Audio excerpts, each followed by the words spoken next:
सभी को जय मसीह की।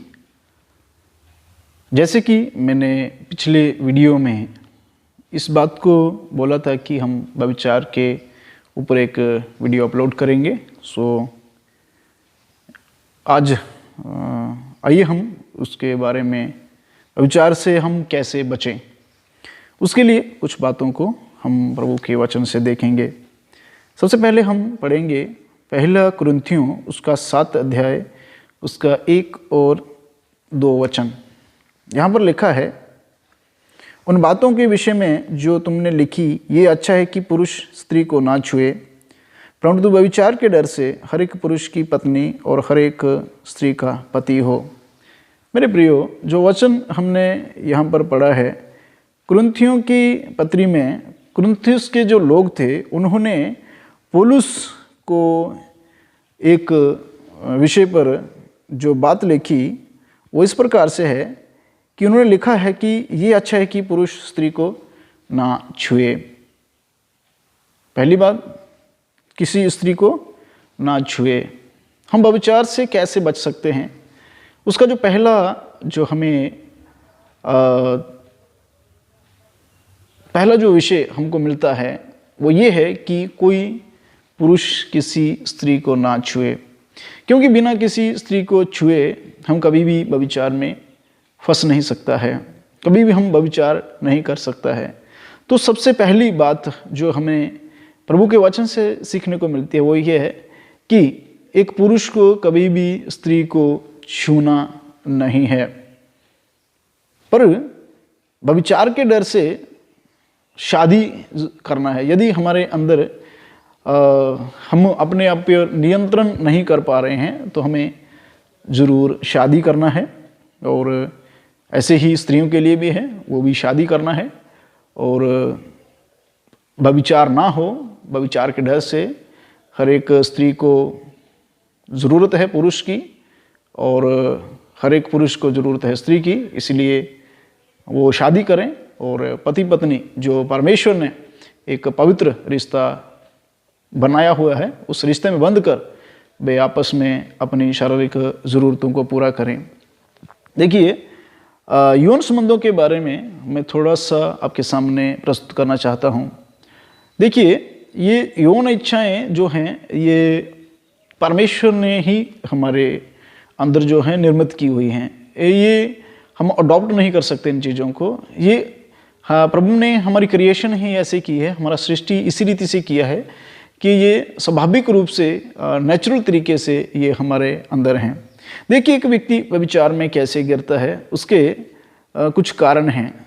जब हम बार बार किसी औरत को या किसी लड़की को देखते हैं, तब हम पाप में गिरते हैं। देखिए, जिस प्रकार से प्रभु का वचन हमें सिखाता है कि जब कोई व्यक्ति किसी स्त्री पर कुदृष्टि डालता है तो वह मन में उससे व्यभिचार कर चुका। ये मत्ती रचित सुसमाचार में हम पढ़ते हैं। तो यही बात हमको ध्यान में रखनी है। जब हम किसी स्त्री को एक बार देखना, किसी लड़की को एक बार देखना, ये नेचुरल है, क्योंकि हम आंखें बंद करके कहीं भी जा नहीं सकते और कहीं भी बैठ नहीं सकते। हम देखते हैं तो हमारी नज़र काफ़ी सारी चीज़ों पर पड़ती है। तो उन्हीं में से पुरुषों पर भी नज़र जाती है, स्त्रियों पर भी जाती है, लड़कियों पर भी जाती है। तो हमें इस चीज़ को इग्नोर नहीं कर सकते। लेकिन जब हम बार बार इस चीज़ को ध्यान लगा कर देखते हैं, तब हम पाप में गिर जाते हैं। और इसीलिए हम पाप में कैसे गिरते हैं, इसका जो कारण है वो जो मैंने आपको बताया कि हमारे अंदर परमेश्वर ने यौन शक्ति के जो हैं वो जीवाणु हमारे अंदर हैं। तो जब हम बार बार किसी स्त्री को या किसी लड़की को देखते हैं तो हमारे अंदर जो ये यौन इच्छा के जो जीवाणु रहते हैं वो भटक उठते हैं और हम उस पर कंट्रोल नहीं कर पाते हैं। देखिए, जैसे मैंने बताया कि दोनों को इस स्वभाव दिया गया है, लेकिन जब हम हमारे मन में ये जो यौन इच्छा के जो जीवाणु हैं जो बार बार हमारे शरीर को प्रभावित करते हैं, तो हमारे मन में जो उसके प्रति जो है एक उत्तेजना जो है वो प्रकट हो जाती है। और वो उत्तेजना हमारे दिल तक पहुंच जाती है और दिल से वो हमारे दिमाग पर पहुंच जाती है। और जब वो हमारे दिमाग पर उस जो उत्तेजना पहुंच जाती है, तब हमारे मन में जो इच्छा होती है कि हमें स्त्री चाहिए, हमें स्त्री के ऊपर अपने प्यार को नौशावर करना है।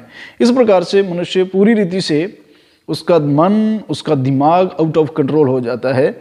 और इसके बाद वो क्या करता है कि जिस स्त्री को वो देखता है, जिस लड़की को वो देखता है, उसके सामने एक वजह हम कह सकते हैं कि एक प्रपोजल उसको देता है कि क्यों ना हम आपस में एक हो जाएं।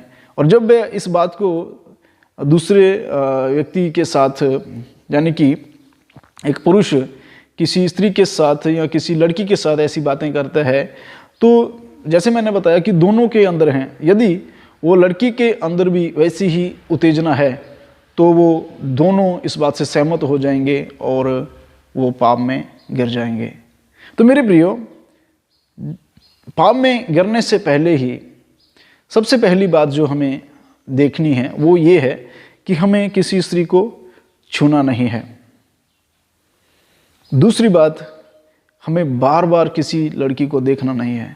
उससे पहले कि हमारे अंदर के जो यौन के जीवाणु हैं वो हम पर प्रभाव डालें, हमको उत्तेजित कर दें, हमारे हृदय को, हमारे मन को, हमारे दिमाग को हमारे नियंत्रण से बाहर कर दें और हमें इस बात पर मजबूर कर दें कि हम जाके उस लड़की या उस स्त्री के साथ बातें कर सकें, उसको पूछ सकें कि क्या आप हमारे साथ यौन संबंधों के लिए तैयार हैं।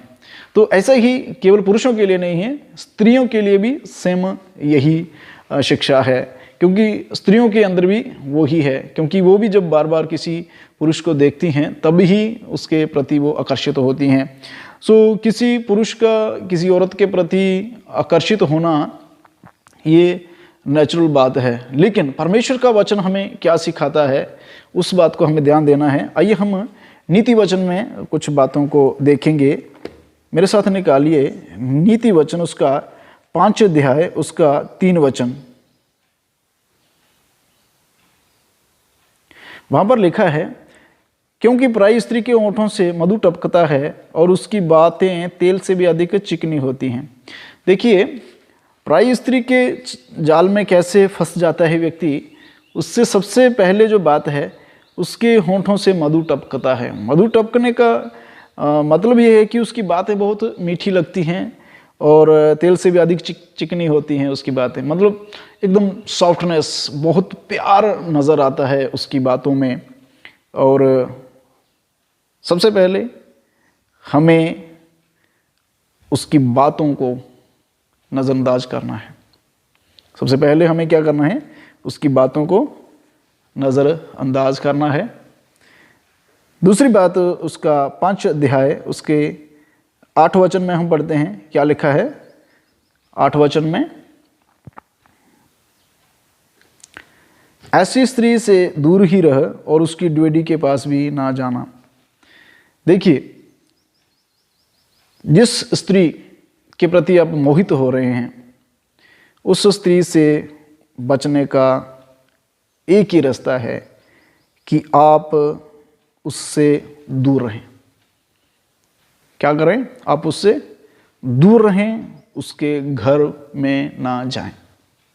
कभी भी उस स्त्री से अकेले में ना मिलें, कभी भी उससे अकेले में बात ना करें, कभी भी उसके अकेले होने पर उसके घर पर ना जाएं। आप हमेशा उससे दूरी बना के रखिए। जब आप दूरी बना के रखेंगे तभी आप बच सकते हैं व्यभिचार से। आप हर एक ऐसी स्त्री से जो आपको मोहित करने वाली है, आप उससे दूर रहिए, क्योंकि प्रभु का वचन यही सिखाता है। 20 वचन जब हम पढ़ते हैं, वहां पर क्या लिखा है,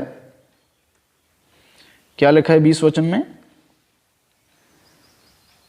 हे मेरे पुत्र, तू अपरिचित स्त्री पर क्यों मोहित हो और पराई स्त्री को क्यों छाती से लगाए। देखिए, प्रभु का वचन हमें साफ सिखाता है कि हम क्यों एक अपरिचित स्त्री जो अनजान है उस पर क्यों मोहित हों और हम उसे क्यों अपनी छाती से लगाएं।